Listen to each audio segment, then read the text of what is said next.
the Lacey Act. The Lacey Act has seen a lot of serious animal hobbyists, collectors, and supporters imprisoned and fined massive amounts of money and many years in jail. The Lacey Act is easily the most aggressive law on the federal books. For first offenses, it recommends fines of $25,000 per offense. If you have 100 fish that are illegal, that's 100 offenses. And $25,000 in fines and 5 years in prison per offense. What is being recommended in the bill before the Senate, approved by the House of Representatives, are a series of amendments to the Lacey Act. Up to this point, the Lacey Act has maintained a list of forbidden species. With this new legislation, that will no longer be true. There will no longer be a list of dangerous and restricted species. Instead, there will be a list of approved species. The recommendation in the legislation is that those items that are most popular and most widely distributed will comprise the initial list in the white list of approved items. All others, every other animal, will be banned and forbidden to be either imported into the U.S. or allowed to cross state lines. This includes not only imported items from other countries, it includes domestic items as well. A little fish in a creek back behind your home cannot be collected and sent or carried to someone out of state. That will be a violation, unless, of course, it's on the list. There is little to no chance that such items as their local fauna, their local animal life, will be included on that list. So, what's the real issue here? There are currently 10,000 tropical fish that are marketed here in this country. That is 10,000 different species that are marketed here in this country. What happens to those fish? There is a body of collectors, fish keepers, who are themselves very serious and very skilled husbandrymen, that is, people who care for animals. Enough of these people exist in our country to be able to maintain all or virtually all of those 10,000 fish. I have had the good fortune through my life to know many such people and have been able to visit their fish rooms and see what they are able to do. It is remarkable. There is an inventory of 10,000 tropical fish species here in this country, sufficient to replenish stocks in the wild should they become endangered or extinct. And indeed, that is happening. Species are being reintroduced routinely by hobbyists, serious hobbyists, who take it upon themselves to collect, sustain, to breed, to support species, especially those that are at risk of being endangered. Some 10,000 such hobbyists exist here in this country. There may be more. There certainly are not fewer. And it depends in some part on how you define that. I'm looking at those people with large fish rooms, substantial numbers of tanks, who have been maintaining species of fish for at least 25 years. Some 10,000 of those. Now, I don't know every one of them by name, but I know there are clubs around the country. There are organizations, local and national, to which these hobbyists subscribe and participate. So the numbers are real. What will happen to them when this bill is approved and becomes law? First of all, they will no longer be able to share their fish, their animals, with others outside their own state, nor will they be able to use their stock to replenish endangered stock.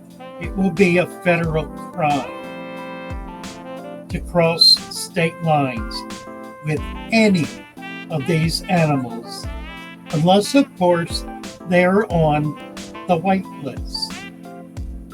What about this white list? Well, we don't know a whole lot about it yet.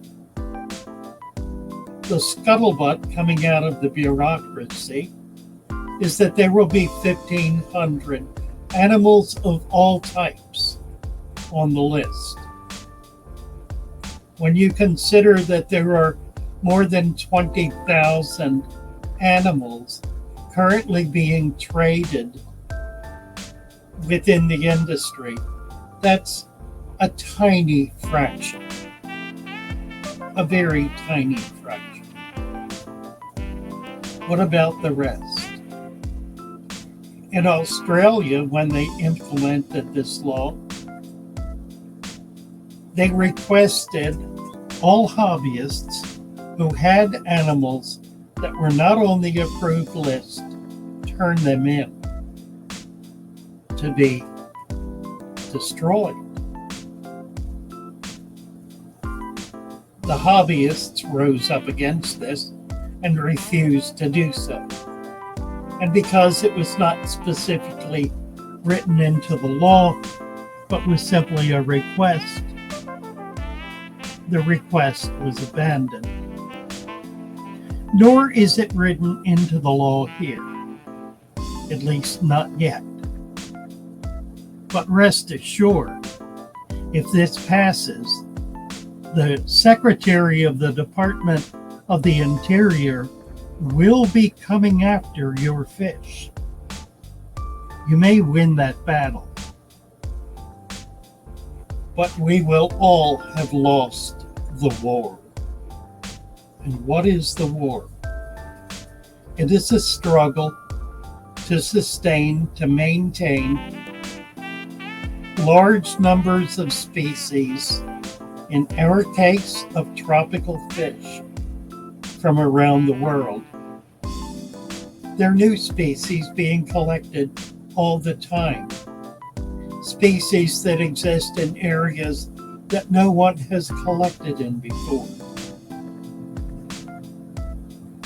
These hobbyists who I described are anxious to get these new species, to maintain them, to learn how to breed them, and to be able to sustain a stock, an inventory. So virtually every known fish of an ornamental type that is something small enough to live in an aquarium is currently in private hands, being sustained, being nurtured, being bred. Stocks are being improved, quantities are growing, and local collectors and local environments are being supported by these hobbyists who are spending money, substantial amounts of money, to purchase these new, unusual animals. That money goes back to the local collector. Not all of it. There's a chain, a supply chain, but it gets back to the local collector. He makes money from the items he collects. Now, who is he? Who is this local collector? They're called piabas in South America, in Brazil, Peru.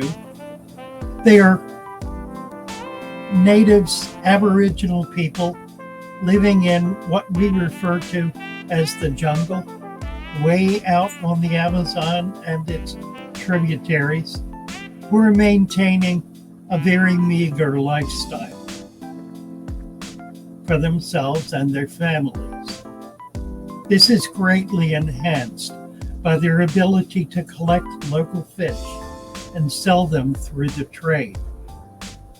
By so doing, the environments that they are living in are protected by them, and protected by the economic interests of those who care about the animals living in those environments.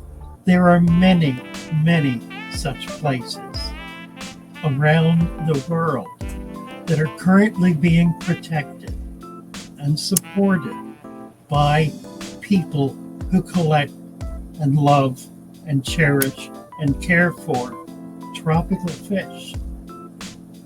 What happens when they no longer can be sold? When a new species may not enter the country, what happens? The collectors can't collect anymore. They can't make any money out of it, so they're not going to. And their lifestyle becomes so problematic. This has happened again and again and again. They move into a city, an urban center, where there's a chance of getting a job and supporting their families. So what happens to the land they've abandoned, their ancestral grounds? Well, there are many interests who are looking to get access to these properties. Loggers and miners are chief among them. They are the destroyers of the earth. When they move in, animal life moves out or dies in the process. There are farmers looking to clear cut this land and create vast swaths of monoculture. There are cattlemen. Certainly the least obtrusive and the least destructive, but they nevertheless break down the areas that are currently being protected and supported by this industry. So that's the long and the short of it. This bill does nothing to protect anything. It simply is a matter of grandstanding the whole issue of invasive species, as though every animal that comes in Every fish that's brought in is a potential danger. That is, of course, aberrant nonsense. Down here in Florida, there are a few species of fish that have been able to establish themselves in niches. With rare exception, the plecostomus being one. These are surely invasive, but they are not threatening any other species, nor are they in any way changing the local environment. They maintain themselves because they have found an available niche where there was nothing else. They've moved in, set up housekeeping, and they're doing just fine, thank you very much. They're friendly with their neighbors. They get along well with everyone, and we welcome them. Funny how we can welcome anyone who wants to cross our southern border, but we dare not allow a little fish to swim in our creeks. Funny. Well, I've rambled on about this long enough, and I guess I've told the story I wanted to tell. This is dangerous.